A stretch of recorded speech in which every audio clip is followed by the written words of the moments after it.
மகாலட்சுமியை அமைப்புகள் உள்ள காலகட்டங்கள். இந்த காலத்துலேருந்து இந்த காலத்து வரைக்கும் பெண்களுக்கு பார்த்தீங்கன்னா ஏன் முதலீடு கொடுக்குறாங்க அப்படின்னா, ஒரு வீட்டில் அதுவும் எந்த வீட்டாக இருந்தாலும் அந்த வீட்டில் பெண்கள் அதிகமாக பிறப்பெடுத்திருந்தாலும் அல்லது பெண் குழந்தைகள் எந்த வீட்டில் நிலையாக நிற்கிறாங்களோ அந்த வீட்டில் மகாலட்சுமி கடாட்சியம் இருக்குமானா நிச்சயம் இருக்க தான் செய்யும். சரி, இதை எத்தனை நாளைக்கு எத்தனை வருஷத்துக்கு அப்படின்னா, அந்த குழந்தை பிறந்து வளர்ந்து நம்மளை விட்டு அடுத்த ஒரு இடத்துக்கு போகிற வரைக்கும் அந்த செல்வாக்கு நம்ம நிற்குமானா நிச்சயம் நிற்கும் அப்படின்னு சொல்லப்படுது.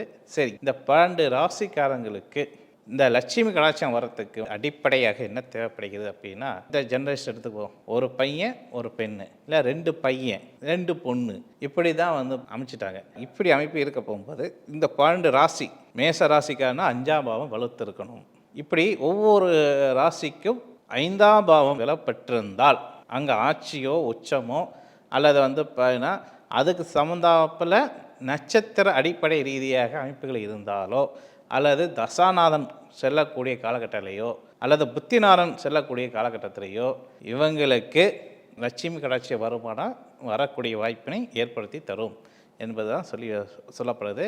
நீங்களே உங்களுடைய ராசிக்கு 5ஆம் பாவம், நான் சொல்கிறது உங்களுடைய ராசி சந்திரன் நிற்கக்கூடிய இடத்துக்கு 5ஆம் பாவமாக இருக்கலாம் சரி, இல்லை உங்கள் ராசிக்கு 5ஆம் பாவத்தில் இருந்தாலும் சரி, இந்த 5ஆம் பாவம் வலுப்பெற்றிருந்தால் லட்சுமி கடாட்சியமானால் நிச்சயம் லட்சுமி கடாட்சியம். சில பேருக்கு அந்த அமைப்பு இருக்குது, சில பேருக்கு அமைப்புகள் இல்லை, பரிகாரங்கள் இருக்குது. இந்த 12 ராசிக்காரங்களுக்கும் லட்சுமி கடாட்சியம் வருவதற்கு தாந்திரிக முறைப்படி என்ன பரிகாரம் பண்ணால் நமக்கு அந்த லட்சுமி கடாட்சியம் சேரும் என்று அடுத்த வீடியோவில் பதிவிக்கிறேன்.